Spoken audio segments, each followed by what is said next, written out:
Bismillahirrahmanirrahim. Assalamu alaikum wa rahmatullahi wa barakatuh. Mbanirizaako basebo ne banyabo ku extradigest mugoba nsonga. Amanya ne debozi nze Ibrahim Mukasa era nga tusinzidde Kampala mu ggwanga Uganda. Akadde kano mbaleetedde omukolo ogugaddewo omwaka 2022.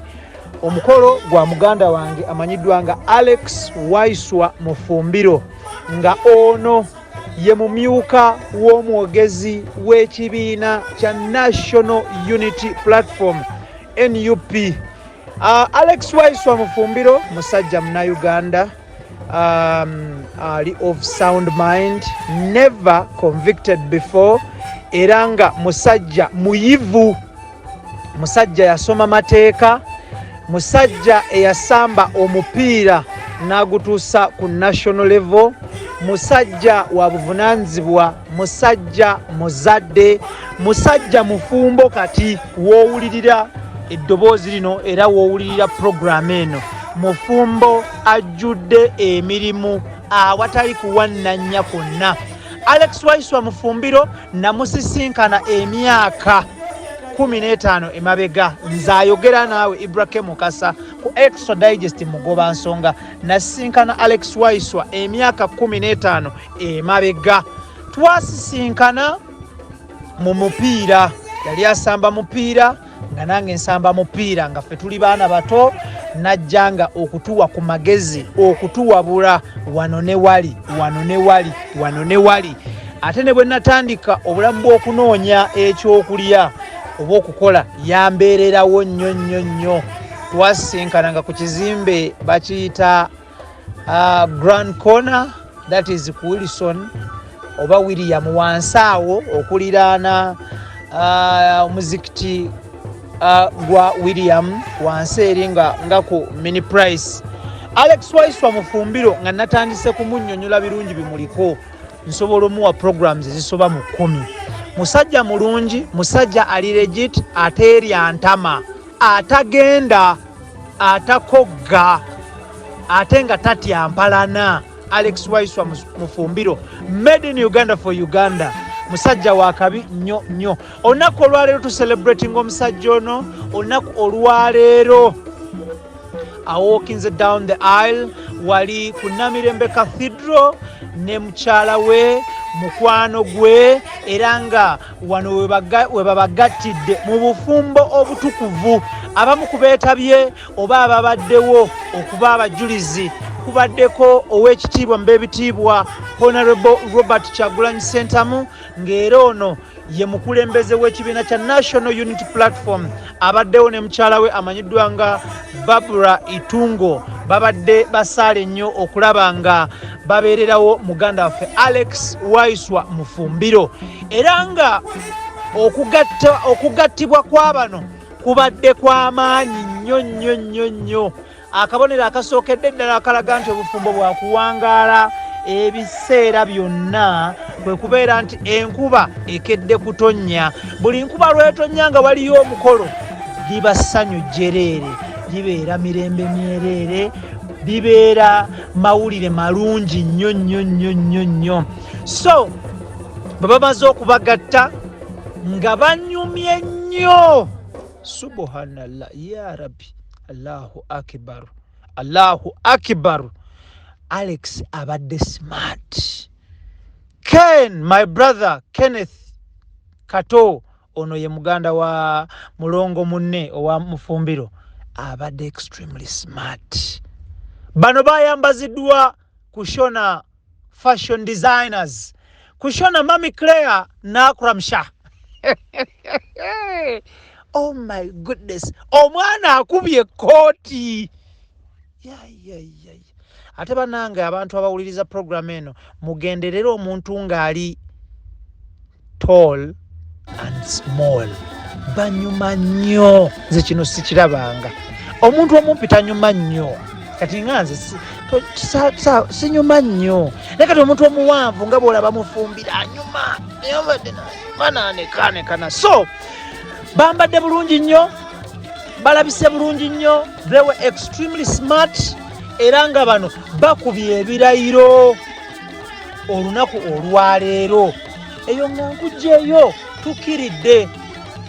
Basazeewo ne bagamba nti abagenyi baffe tubagabulire ku One Love Beach e Busaabala era nga reception ebadde yakabi.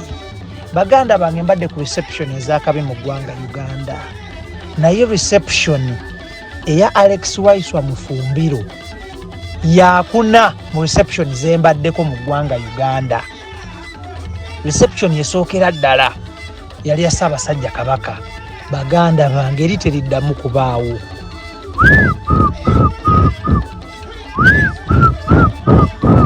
Ayayaya, reception ey'okubiri yali ya muganda wange Jose Chameleon. Subhanallah. Reception ey'okusatu yali ya Honorable Robert Kyagulanyi Ssentamu. Reception ey'okuna Alex Waisswa Mufumbiro. Ayaya, subhanallah. Baganda bange diko, baganda bange mmere, okulya, okunywa. Empewo y'ennyanja obwedde egira netufuwako katono. Jukire n'empewo y'ennyanja nzize nkibannyonnyola nti yeegumya amagumba. Kati baganda bange nze kino sikirabanga. Tubadde tuli awo abagenyi ab'enjawulo ne batandika okuyiikawo. Ngenza okulaba Ibrahim Mukasa ayingirawo ne mukyala we. Ngenza okulaba Idris Lukwago ne mukyala we. Keith Kanabi tazze na mukyala. Tone Senabulya n'ayingirawo ne mukyala we. Tugaa nti kati extradigest eweddeyo. Mbadde ndi awo ne ndaba omulodi w'ekibuga Kampala Haji Elias Lukwago n'ayingirawo. Mbadde ndi awo ne ndaba Honorable Medad Lubega Ssegoda n'ayingirawo. Mbadde ndi awo ne ndaba Honorable Muwanga Kivumbi. Mbadde ndi awo ne ndaba mwannyinange omulungi. Naye bannange Honorable Betty Nambozi n'ayingirawo. Kuliko obulwadde mwannyinange Madam Teacher. Kuliko obulwadde n'ayingirawo. Tubadde tuli awo Honorable Robert Kyagulanyi Ssentamu n'ayingirawo. Mbadde ndi awo ne ndaba Dr. Koloneri retired Koloneri Kiza Besigye Warren Kifeefe n'ayingirawo. Ne ngamba subhanallah, oh my goodness. Ne bayingira ne ngamba kati ekibanye kigwe n'amenvu kegwa amakerenda. Omukulu bannange ababaka b'ekibiina kya Nuupu bonna babaddewo okujjako Honorable Seggirinya Muhammad ne Alan Sewanya nabo tebabaddeewo. Bali mu nkomyo, tubasabire #free Seggirinya #free Alan Sewanyana. Omukolo abavubuka nga balabika bulungi. Muganda wange omunubbi n'ayingirawo. Mbadde bannange kino nze sikirabanga. Tulidde tunywedde. Ngenda kuwa ku speech z'abagenyi abakulu owulire ebigambo. Alex Waisswa Mufumbiro tukwogeddeko birungi ng'oli mulamu kubanga musajja gwo you deserve the best my friend. Muganda wange bye wankolera obimanyi. Ono ye musajja yekka ye munnamateeka eyasookera ddala okumpolereza nga nfunye akatyabaga. Lawyer nampa legal advice. Alex Waisswa Mufumbiro. So kasuke kuwa ku speech ez'enjawulo inshallah oziwulire owulire embeera then olwo nkuddire. Tova tuli ku extradigest mugoba nsonga tuteba mu ssente abasandika ku shipping company ku Arua Park, tuteba mu ssente bagana baffe aba Roast Coffee Academy ku Alwada Mall Airport Road UAE Abu Dhabi, bali mu Deira, bali mu Dubai, bali Abu Dhabi, bali everywhere. Baba Iseba Roast Coffee Academy atenga HG Smile Beauty Parlor entinda opposite Middle East Restaurant webali okubanga bakola ko pedicure manicure facial byonna ebyakabe basala enviri basiba enviri byonna ebyakabe babayise ba Gismal Beauty Parlor ate nga baganda baffe abakabi Gandhi Hardware Store entinda nabo tebalutumidde mwana bakugamba balesa bizimbiso betukanye n'omutindo gw'ensiyona Gandhi Hardware Store ku extra digest mugoba nsonga Ibrahim Mokasa kangwa ku speech z'abakungu abenjawulo tovaawo katukomewo don't go away Dota. Otiyo mama lenga yena alikuwa aniliza asibandi bambi sasa amwiramu umanaisa wazaku kubaneba baba likubaneba ngabona baida omuka ekaize nayo tubaneba baifa basango basomesa ngabona baida ezebo neiba isukayo ezebo nasena ambaira muntu parasite ezebo Uchechi kuiraku kucheka bakole kwiza bakole kucheka bakole mube basanufu ezebo mweyagale oge bidongo ya idaku bamamu pakemba kuchikayo Uganda baje wana aye wango boli wafumbe nzasiri afumbe yenze chimukwe ndi Uganda tekulanga muko efa abalangira nache mufaye byo chamanyi muri kubigulira tujja kutambulira okola malusu na dokoli ezebo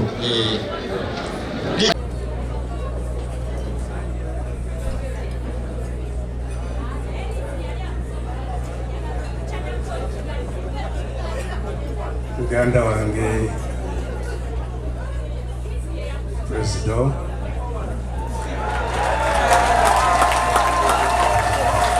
akakalulu tekamala n'omukyala ab'ebitiibwa mwenna bali wano era abanyumye ennyo olwaleero ludde nnyo okulaba omukolo ogulabika obulungi bwe guti bakadde bange banaddiini sebo Reverend sebo Father ne banaddiini ba Reverend Sisters abali wano mikwano gyaffe mwenna munzikirize nsooke ngambe nti Omukama mulungi ekiseera kyonna ze mbeera ze mukubire nga ziwulire Omukama atukoze bulungi nnyo olwaleero okujja wano okusanyuka nga tulaba Alex ne Edith baggatibwa era bafuuka muntu omu era batuweesa ekitiibwa nga kye batuweesezza mubakubire mu ngalo congratulations mbakulisa nnyo ne sekukulisa yonna olw'ekyo kye batuuseeko era Edith tumwaniriza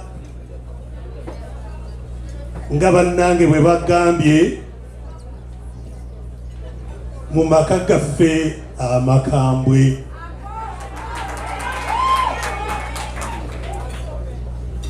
agali ku lutalo olw'okulaba nti eggwanga lyaffe Uganda lidda mu mikono yaffe. Njagala okwebaza mwenna abakoze omulimu gwa ttendo okutegeka embaga ey'ekitiibwa efaananako bweti.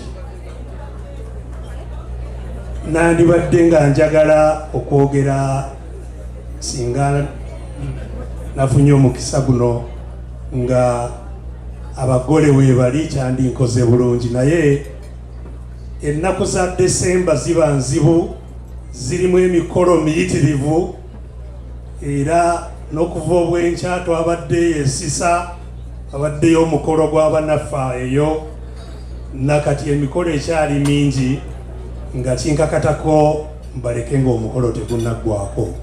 Naye nsanyuse era neebaza Katonda olw'olunaku luno, mpozi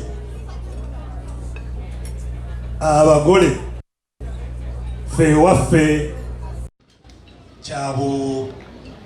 kyabuwangwa bwaffe bw'osanyukira abagole bwe batyo obategekera gye bagenda, kubanga owulira abalongo balina okuzaalayo abalongo. Kati abalongo bwe babanga betulindiridde, nange nja kubawaayo ente ey'amata basobole okutegekera abaana, basobole okutandikira okutegekera abaana baffe. Mbaagaliza omukolo ogw'essanyu eyo gye ngenda bwebanga byanguye, ndowooza tuli bakusula wano mwani ndaba nga nkomyewo tusobole okukuba amazina buke. Nsuubira muganda wange olunaku olwaleero lutuwadde wano tusanyukirewo mpaka ku makya, n'olwekyo oba oli awo nandidda ne tukuba muziki ne bukya. Mwebale nnyo, Mukama bampeera omukisa, era abantu baffe mbaagaliza obufumbo obw'essanyu era obuli very successful. Omukama bampeera omukisa.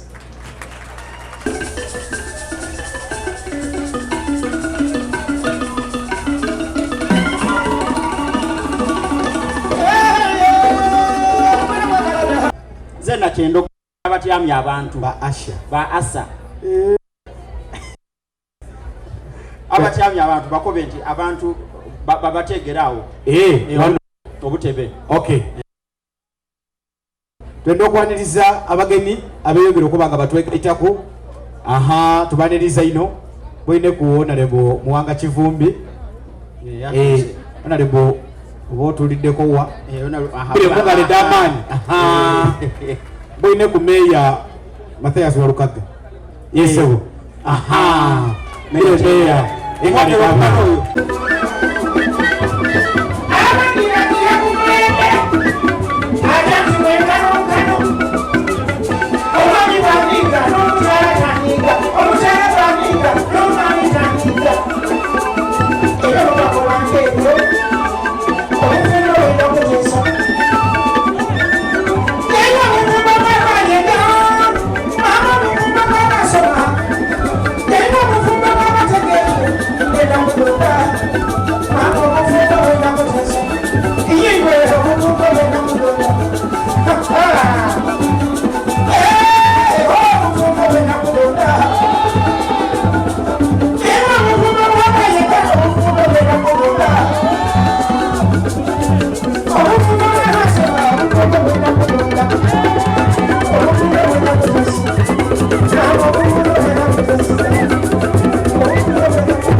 Thank you, Comrade Secretary General, honorable members.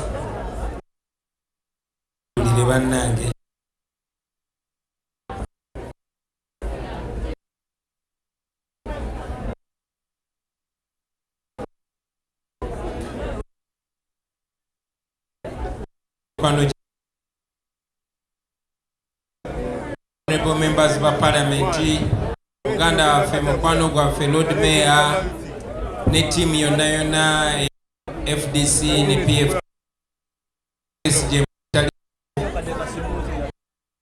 mwenna ababaka ba parliament ba mayors abakulembeze mu national platform abazadde abatuzalira Waisswa abazadde abatuzalira Edith bakadde baffe twala mu ddiini mikwano gyaffe mwenna omukama mulungi era obudde bonna people power our power people power our power bana essanyu ly'amaanyi nnyo olunaku olwaleero mujja kukasira olunaku olwaleero saagala kwogera nga president wa NUP njagala kwogera nga mukwano gwa Alex Waisswa Mufumbiro njagala kwogera nga muganda wa Alex Waisswa Mufumbiro kubanga nkakasa namwe aba NUP wadde muli ba comrades be muli mikwano gye abasinga obungi abali wano mikwano gya Waisswa bangi abatali ba NUP abali naffe leero tulina mikwano gya Waisswa ab'oku Magiki tulina mikwano gya Waisswa ab'oku street tulina mikwano gya Waisswa be basoma nabo tulina mikwano gya Edith so munzikirize nange njogere nga mukwano gwa Waisswa webale tuweesa kitiibwa muganda wange webalire ddala nja kwebaza mwenna abasitanize ne Waisswa in a special way munzikirize nebaze muganda waffe Road Mayor era nsaba obubaka buno obutuuse ne ku Dr. Besigye obutuuse ne ku baganda baffe aba FDC bonna naye okusingira ddala abakulembeze mwebale tu embracinga mwebale kubeera mikwano gyaffe mwebale kukifuula ize buli we tubeekubako nammwe ne mutwekubako ne tubondinga we need that because each other is all that we have mwebale kubeera ba big brothers na ba big sisters we don't take your friendship for granted and the comradeship we know the people need it but we need it it teaches us it grooms us so please know that we appreciate the friendship the comradeship we don't take it for granted and we hope it grows and grows and grows and becomes stronger mwena mikwano gya Waisswa mwebale kumubeererawo muguno omukolo nga gutegekebwa kyandaze something about Waisswa's character sijja muwananyo wadde leero mbaga ye waliwo waavaako naye weebale kubeera mukwano gw'abantu weebale kubeera human being kubeera muntu ali approachable lwokoze ekituufu ekirungi ate tomera nnyo biwawaatiro obeera ne humility ate lwokoze ensobi obanga gwasosokola ensobi thank you for being you we appreciate you olunaku lwaleero baganda bange nze nange ndi musanyufu ndi mukwano gwange omulala naye ayongeddeko ejjinja kigamba nnyo mikwano gyange nti tulina obuvunaanyizibwa we have a responsibility to show the image of the people that they want to trust with the country commitment is very important era abantu tebakyogera naye batunulira ne bagamba naye no batasobola kubeera committed ku muntu omu lwaki tulowooza nti asobola okubeera committed eri cause gyayogerera eri ensi gyayimirirawo especially mu kino ekiseera nga batulaba naddala fe abavubuka ng'olwoku makya obeera wa kiragala ate olw'eggulu ng'oli wa kyenvu so that step that you just took tekyogedde only about you kyogedde ne kufa emikwano gy'omunnange webali butatuswaza ewaffe Buganda tugamba mbulira gw'oyita naye nkubulira empisa zo so you define us in so many ways today you've had another effortless definition on us bajja kutunuuliranga ng'oyogera boba ku TV akagalo kawanike nnyo bagambe kwegamba oba onnyonnyola tekayo guno omukono bagulabe bamanye nti oli musajja mufumbo ow'empeta that's not simple kiweesa abazadde ekitiibwa nkakasa abazadde leero basanyuse ababo naba Edith emikwano leero gisanyuse egijjo ne gya Edith ate olina ne bokyalengize tulina emikwano gyaffe mingi era twateza ne honorable Senyonyi tetujja bogerako sobola kukona ku linnya lya honorable Nyeko sobola kukona ku linnya lya honorable Kabuye sobola bogerako tukisirikiranga ffe tuwabulire eyo mpolampola nti abaayi mukuze temulinda kunyenyanga kebe bannange ebiseera bisinga twagala okuyisaawo strong message tugiyisaawo mu kusaaga but this is very serious muwase bannammwe ffe abawakanya dictator tukikola living at risk security gy'osobola okuwa mukyalawo kwekumanya nti mukyalawo mu byaddala. Olunaku lwaleero tuba balamu, tuba ne bakyala baffe nga tuli balamu. Ne mukyala bambi abeera atya nnyo agamba oke mwami wange yeka yamanyi naye famire emanyi, emikwano gye gimanyi, ensi emanyi. So mukyalawo buli w'omutongoza kimuweesa nnyo ekitiibwa. So mukikole, temuwuliriza abo abantu abatulimbalimba abagezaako okutujja ku mulamwa. Bamanyi nti bwe tutukuza obufumbo bwaffe tufuna ekitiibwa n'obwesige mu bantu. So era baganda bagamba mweyogereze, takusuuza kayanziko. Batwogera ne bagamba kati abali mu kuwasa mbaga ng'ate bali mu struggle. Fwe abasoma ebyafaayo tumanyi nti Museveni yatandika okulwana n'Amini mu 71 ne mu 73 n'awasa mukazi we. Lwaki yawasa ng'ali mu struggle? Nono mutabani wono gwe mutera okulaba mu Twitter yamuzaala mu lutalo ng'alwana n'Amini. Lwakuba ye kye yakola obutafaanana naffe, ye Museveni sente Nyerere ze yamuweeza struggle yaziwasaamu mbaga. Kyova olaba ekibonerezo ebyava mu mbaga eyo mubiraba kati ku Twitter nga waliwo ensobi. Naye nga etuvuddeyo weebale nnyo tuweesa kitiibwa muganda wange. Oyogera nnyo ku lw'abantu ba bulijjo. Bulijjo tubeera tugamba abantu tulina abakkakkamu nga Ssenyonyi, tulina n'abanyiivu nga Waisswa. You represent the anger of the common people. Please don't stop. Don't stop. The common people need a spokesperson. Honorable Ssenyonyi bw'abyogera mu Luzungu byogere mu Lusoga, byogere mu Luganda era tukuwuliriza ssibu tukwenyumirizaamu. Eri mwannyinaffe Edith nze namanya ebikwatako byonna nga sinaba kusisinkana. Oyo omusajja oyo simanyi oba gwe omwagala nnyo, but one thing I'm sure, that man loves you very, very much. Waisswa akwagala nnyo, akwenyumirizaamu nnyo, akunyumyako nnyo mikwano gye. Manya ti olina omusajja akwagala. Bambi mwagale, fe abasajja ebiseera ebimu tubeera bakyejo, tudipendinga ku kutwagala. Mwagale, mukumwagala ne tubasabira nnyo. It gives confidence, gives hope like being loved. Nze olunaku lwaleero nakabeera ne Bobi okumala emyaka 2 n'emyezi 10 nga tuli ffenna. Era nga mwe munnange tetwasooka kubeera nalo ekola mbaga, saasooka kufuna busobozi bukolera Bobi mbaga gye njagala, naye n'agumiikiriza. Ekyo kyali kikulu. Temufiire nga shy about it. Ndi very glad ti leero mufumbiriganywe muwangadde nga muli. Naye baganda bange wadde Waisswa akoze embaga emeremenya bweti, please don't wait for such a wedding to marry your loved one. Temulinda kubeera na nyingi. As a matter of fact, embaga esooka kwe kugenda mu maka ga mukyalawo.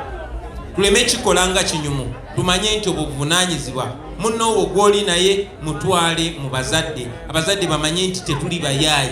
Abazadde bamanye nti tetutekinga baana baabwe for granted.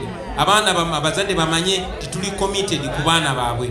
But taking it serious, kubanga bagenda tukwasa eggwanga. In fact baali tukwasa dda, ffe tubolayo ddukwata oddinyweza. Bazadde baffe nga nsembayo Saalongo ne Naalongo, banaye mwebale kusomesa, mwebale kuyigiriza, mwebale tukuliza abaana bammwe, n'okusingira ddala mwebale kuriskinga abaana bammwe ne mubakkiriza bakole naffe. Munange betukola si bikyamba maama bataata, betukola byebyo, ate tuli serious tugenda kujjako nakyemalira byetuliko ebyo. So mwe muli abatusibye mukakkane tujja kuvaayo. Yeffe bali be mwawulira boogerako. Nsanyuse nnyo baganda bange mwenna, mwebale nnyo kwagala Waisswa. Twandyogedde bingi nnyo olunaku lwaleero, naye kankwebaze kutuweesa kitiibwa, kankwebaze kwagala muno. Tubasabira Mukama abakuume, awangaze obufumbo bwammwe, abawangaze nga mwagalana, abawangaze nga mugaziganya, abawe emirembe, abawe essanyu. abawe okukuumagana okusonyiwagana n'okukkiriziganyanga mu buli omu akkiririze munne. Those are the virtues. The secret in marriage is that there's no secret at all. Don't keep any secret from each other. Celebrate each other. Munnowo ne bwe kaba katono akalungi kakoze kanyumye amanye nti hero ebikyamu muyambe mbitereze. Tubasabira Mukama abakuume abawo obulamu tutuuke mu Uganda empya nga tuli ffena nga tukyeyagala nga tucelebratinga zi jubilees. Mwebale nnyo mwebale ddala Mukama abampeera omukisa. Mpozi n'ekirala ndabye abantu baleeta ebirabo tuleese ekirabo wano ekinene naye tusanyuse nnyo abantu bakuwadde ekirabo ekyokwagala naye neŋŋamba Waisswa abantu nga bamwagadde nnyo nange neŋŋamba wetuuka wano kankugambe bw'obadde oyingidde olabye Benz empya eya black eri awo erina rims ezimasamasa ennene eyo empya eya black UBJ eyo ennene ogirabye Waisswa eyo ya Honorable Segona yagiddemu ku lw'embaga yo. Weebale nnyo weebale ddala.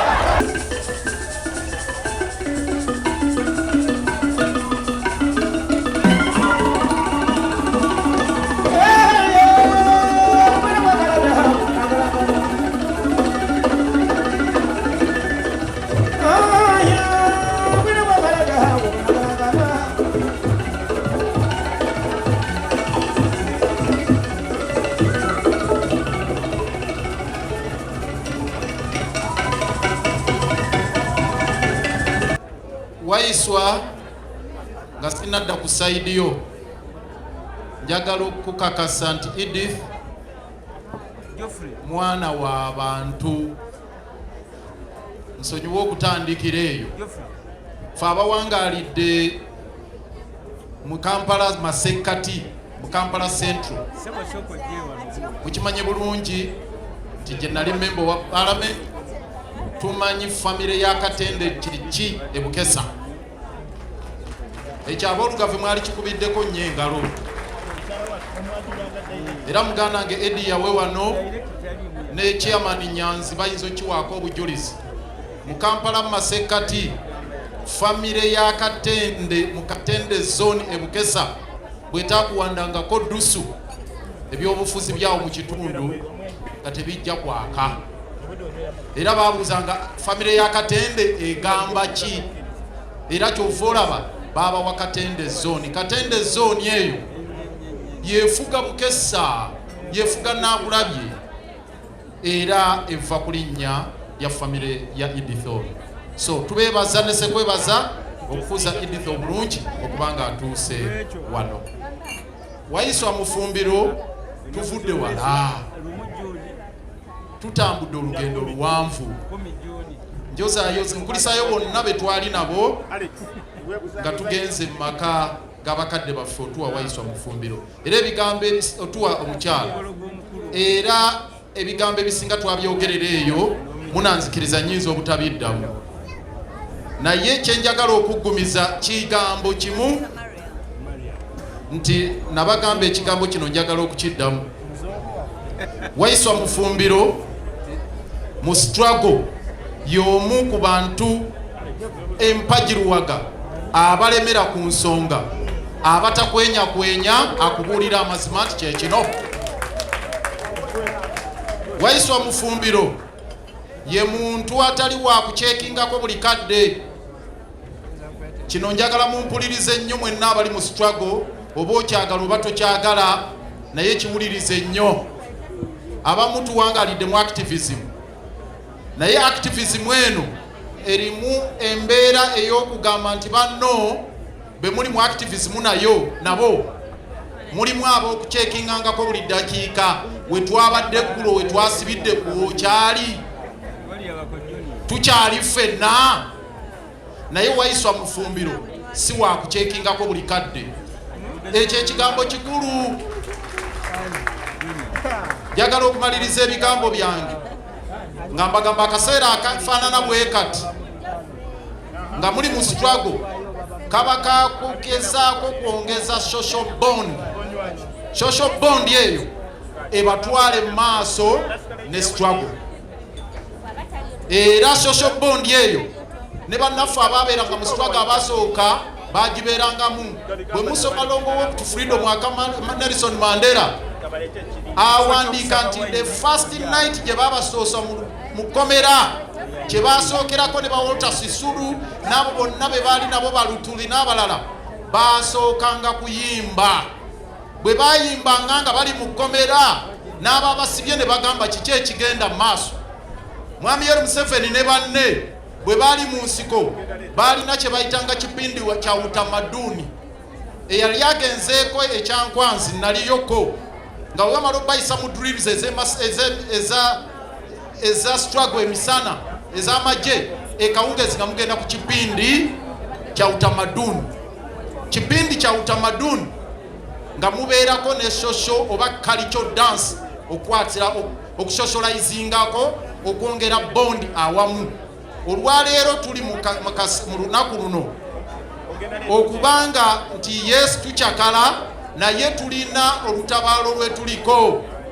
Embaga ya Mufumbiro kamu ku buntu obusobola okutuyamba okwongera motivation okwongera charisma eyo ogenda maaso ne struggle. Ekyo nkibasaba tukitwale bwetyo. Maliriza nga mbagamba nti eyo motivation eyo nkulu nnyo olw'okubanga waliwo bannaffe abatasobodde kubeera wano. Waliwo bannaffe olwaleero abatamanyiddwako we bali nga babasibye mu makomera agatategeerekeka. Waliwo bannaffe abaafa mu struggle nga tebasobodde kubeera wano.